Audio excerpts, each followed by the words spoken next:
গোল্ডের দাম যে হারে বাড়ছে আমাদের মধ্যবিত্তদের কিন্তু গোল্ড কেনার সাধ্যের বাইরে চলে যাচ্ছে। তারপরেও দেখা যায় বিয়ে শাদী অকেশনালি কিন্তু গোল্ড কেনা হয়। তো আজকে আমরা চলে এসেছি একটু গোল্ডের দোকানে, গোল্ড দেখব। আমার বোনের আক্ত হবে, তো আমরা একটা রিং সিলেক্ট করব এখান থেকে। কয়েকটা দোকান ঘুরে ঘুরে দেখেছি, এখানেও দেখে গিয়েছিলাম। তো এখানে একটা রিং খুব পছন্দ হয়েছে, দুইটা রিং পছন্দ হয়েছে, কিন্তু ওই যে মাকে নিয়ে এসেছি, বার্গেনিং তো করবেই। গোল্ডের দোকানেও বলছে 2000 টাকা 1000 টাকা কম রাখেন, সেটা তো সে রাখবে না। পরে চলে গিয়েছি, আসার পর থেকে কয়েকটা দোকান ঘুরেছি, পছন্দ তেমন হচ্ছিল না। এটাতেই পছন্দ হয়েছে দুইটা রিং, সেখান থেকে একটা নিব।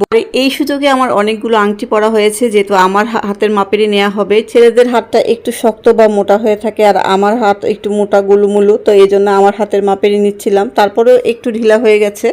তো যাই হোক, আমি কয়েকটা রিং পরে দেখেছি, এর মধ্যে দুইটা রিং সিলেক্ট করেছে। ছেলেদের হাতের আংটিগুলো মেয়েদের হাতে পরলে কিন্তু তেমন একটা মানায় না, তারপরেও পরে দেখি যে গোল্ড পরলে আসলে অন্যরকম একটা ফিলিংস আসে, বড়লোকি ভাব মনে হয়। অনেকগুলো আংটি এই সুযোগে পরলাম, দুইটার আংটি কিন্তু সুন্দর। একটা আংটি নিয়ে নিয়েছি। আজকে টুকটাক বিয়ের কেনাকাটা করব, গোল্ড থেকে শুরু করলাম। গোল্ড নিয়ে হাঁটতে আসলে একটু ভয় লাগে, তারপরেও অনেকক্ষণ হেঁটে পরে চিন্তা করলাম যে না, এটা নিয়ে খুব বেশি আর হাঁটা যাবে না। পরে মাকে দিয়ে পাঠিয়ে দিয়েছি বাড়িতে। হঠাৎ যেহেতু বিয়েটা ঠিক হয়েছে, 2 দিনের মধ্যে সব কিছু আমাদের কেনাকাটা হয়েছে। 2 দিনও হাতে খুব একটা বেশি সময় ছিল না, আমি বলবো 2 দিন পুরোপুরি ছিল না, 1 দিনের মধ্যে কেনাকাটা হয়েছে। একদিন বের হয়েছে লিস্ট করে, একদম যতটুকু কেনাকাটা দরকার ছিল সব কেনাকাটা করেছে। আর প্রচণ্ড বৃষ্টি ছিল, এই বৃষ্টির মধ্যে কেনাকাটা যে করা কতটা কষ্টকর হয়েছে।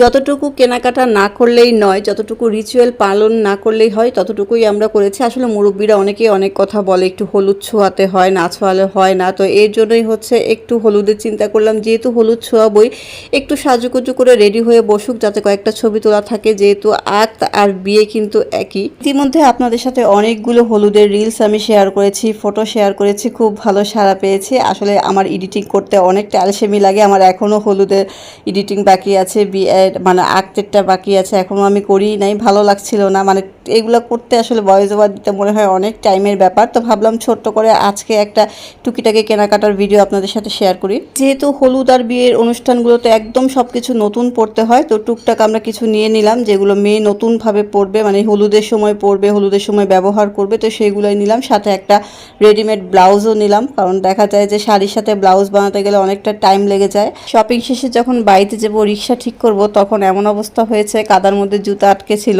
জুতা যে তুলে হাঁটবো সেই অবস্থা ছিল না। রাস্তায় হঠাৎ করে দেখি যে এত পানি, আর এই পানি দিয়ে যদি একবার রিক্সা কাত হয়ে পড়ে যায়, তাহলে সব জিনিসপত্র শেষ আর আমরাও শেষ। তো এই বৃষ্টির মধ্যে আসলে শপিং করার অভিজ্ঞতা খুব একটা বেশি ভালো না, খুব টেনশনে যাতে জিনিসপত্র নষ্ট না হয় সেইভাবেই করেছি।